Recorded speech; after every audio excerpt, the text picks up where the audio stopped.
বিএনপির রাজনীতির তৃণমূল থেকে করতেছে এবং ছাত্র রাজনীতি থেকে বিএনপির রাজনীতিতে যারা এসেছে তারা প্রত্যেকেই একটা স্লোগান দিয়েছি আমরা, সেটা হচ্ছে রুশ ভারতের দালালেরা হুঁশিয়ার সাবধান।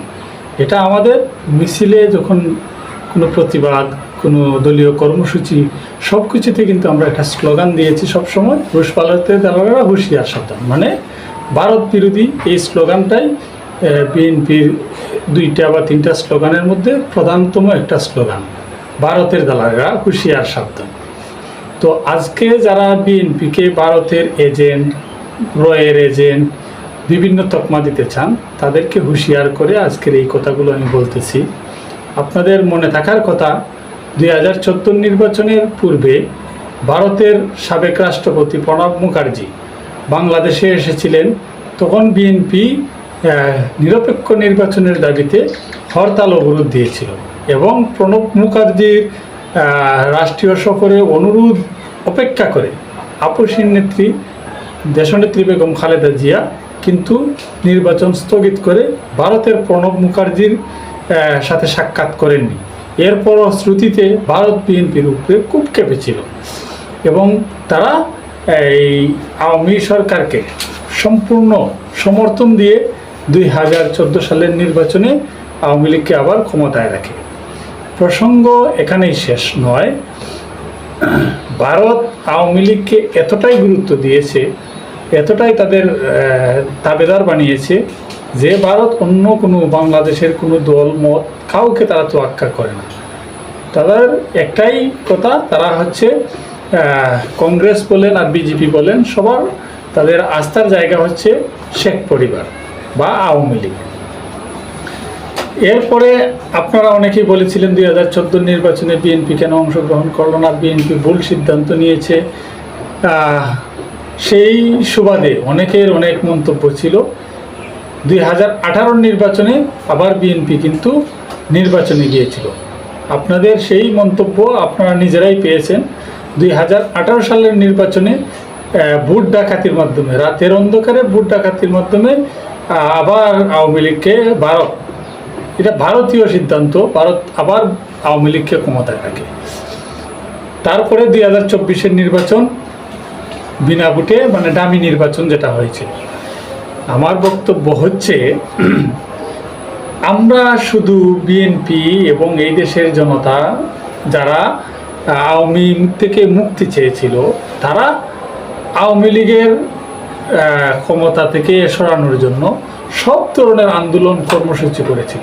এমন কোনো কর্মসূচি নেই যে কর্মসূচি দেয় নাই যে আওয়ামী লীগকে বিতাড়িত করা যাবে না, এমন কোনো কর্মসূচি না। সর্বোচ্চ কর্মসূচি ছিল বাংলাদেশ স্বাধীন হওয়ার পরে বিগত 16-17 বছর এত শক্তিশালী আন্দোলন হয়েছিল যেটা অতীতের রেকর্ড আর নাই। তারপরও আওয়ামী লীগ ক্ষমতায় থেকে গেল কিভাবে?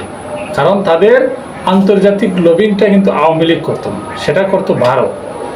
যার প্রেক্ষাপটে ভারত আওয়ামী লীগকে ক্ষমতায় রাখার জন্য মরিয়া ছিল। আপনারা এখনও ভারতের মিডিয়া, রাজনৈতিক নেতৃবৃন্দ নির্লজ্জ বক্তব্য প্রচারণা দেখলে বুঝবেন যে আসলে ভারত আওয়ামী লীগ বাংলাদেশে নাই, তারপরও ভারত কিন্তু থেমে নেই। ভারতের চেষ্টা এখনও অব্যাহত আছে।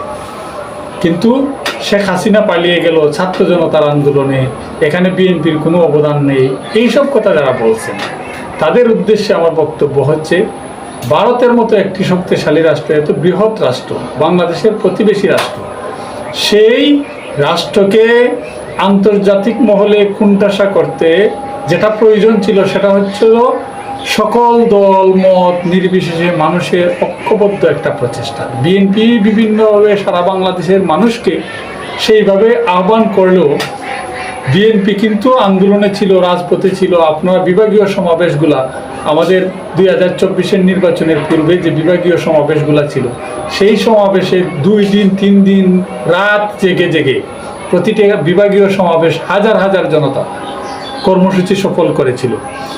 এমনকি সিলেটের যে বিভাগীয় সমাবেশ ছিল, সুনামগঞ্জ থেকে সবচেয়ে বেশি মোটর সাইকেল শোডাউন এবং মানুষের জন্য উপস্থিতি ছিল, সেটা তো আপনাদের ভুলে যাবার কথা নয়। আপনারা যে বিএনপিকে দিয়ে মিথ্যা অপপ্রচার দিচ্ছেন।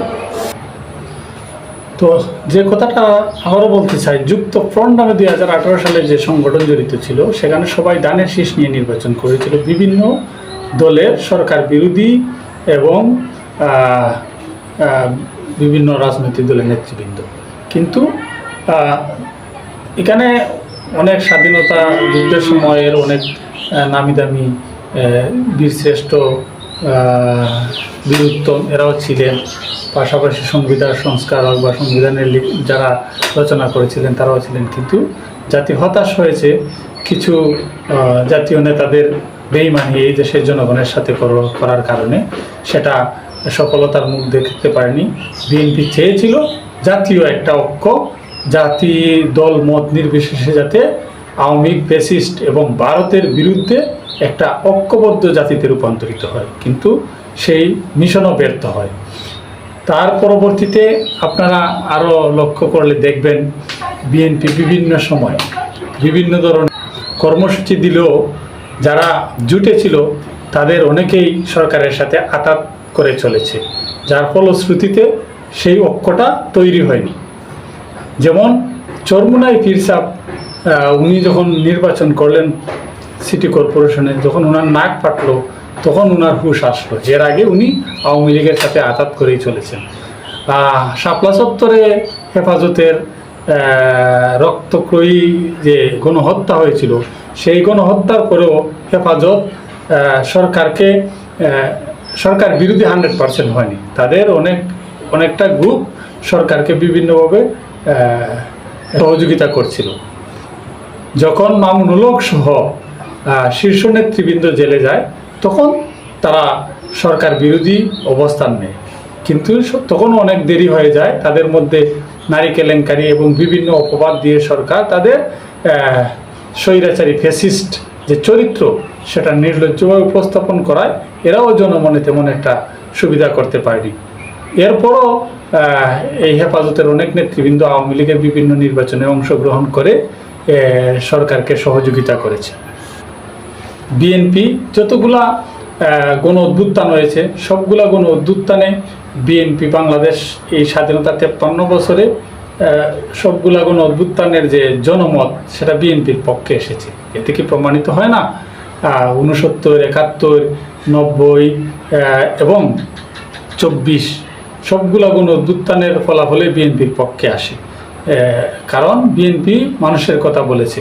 আপনারা জানেন 86 নির্বাচনে যখন লালদিঘির মাঠে আওয়ামী লীগ, বিএনপি এবং জামাত লালদিঘির ময়দানে সবাই ঐক্যবদ্ধভাবে শপথ করে যে গণতন্ত্রের স্বার্থে, দেশের স্বার্থে সবাই এরশাদ বিরোধী আন্দোলনে ঐক্যবদ্ধ থাকে। কিন্তু এর পরের দিনেই জামাত এবং আওয়ামী লীগ সিদ্ধান্ত নেয় এরশাদের সরকারের নির্বাচনে অংশগ্রহণ করার। ফলশ্রুতিতে এরশাদ আরও 4 বছর অতিরিক্ত টোটাল 9 বছর ক্ষমতা অতিবাহিত করে। বিএনপি কিন্তু কখনো তার জায়গা থেকে সরে যায়নি, কোনো শক্তির কাছে আপোষ করেনি। এটা বারবার বিএনপি প্রমাণ করে দিয়েছে। আজকে এই যে বিভিন্ন ধরনের অপপ্রচার, বিএনপির বিভিন্ন নেতাকর্মীর বিরুদ্ধে ইমেজ সংকটমূলক কথাবার্তা, সেগুলা বলার আগে আপনাদের এইসব বিষয় জেনে শুনে বলা উচিত। সর্বশেষ এই যে বিগত 24-এর ছাত্র আন্দোলন, কোটা সংস্কার আন্দোলনে সেটা ছাত্ররা রাস্তায় নামে। এখানে যারা ছিল অনেকেই যারা ছাত্র সমন্বয়ক, তারা ছাত্রলীগের রাজনীতির সাথে সম্পৃক্ত ছিলেন অতীতে, কিন্তু যখন এই আন্দোলনটা সরকার বিরোধী ভূমিকা নেয় তখন এদের অনেককেই নীরব থাকতে দেখা যায়। কিন্তু বিএনপির মতো একটা বড় দল, শক্তিশালী দল সহ অন্যান্য দলের গাইডলাইনে এবং পরামর্শে সেই আন্দোলনটা সরকার বিরোধী আন্দোলনের রূপ নেয়। ওরা অত্যন্ত সাহসী ভূমিকা নিয়েছিল, এটা প্রশংসার দাবিদার। এরা শেষ পর্যন্ত এক দফাতে সম্মত হয় এবং প্রকৃত অর্থে আজকে যে হাসিনা পালিয়ে গেছে সেই পালানোর পিছনে যারা সবচেয়ে বড় অবদান রাখছে সেটা হচ্ছে বিএনপি, জামাত, হেফাজত, চরমুনাই সহ অন্যান্য রাজনৈতিক দল, এটা এবং ছাত্র জনতা, অস্বীকার করার কিছু নেই। কিন্তু এই নিরপেক্ষ সাইনবোর্ডটা খুবই প্রয়োজন ছিল। এটা যদি আরও এই 17 বছর আগে, 5 বছর বা 7 বছর, 10 বছর আগে সেটা এই প্ল্যাটফর্মটা তৈরি হতো, তাহলে শেখ হাসিনা এতটা এই দেশের ক্ষতি করতে পারতো না। এটা অস্বীকার করার কিছু নেই।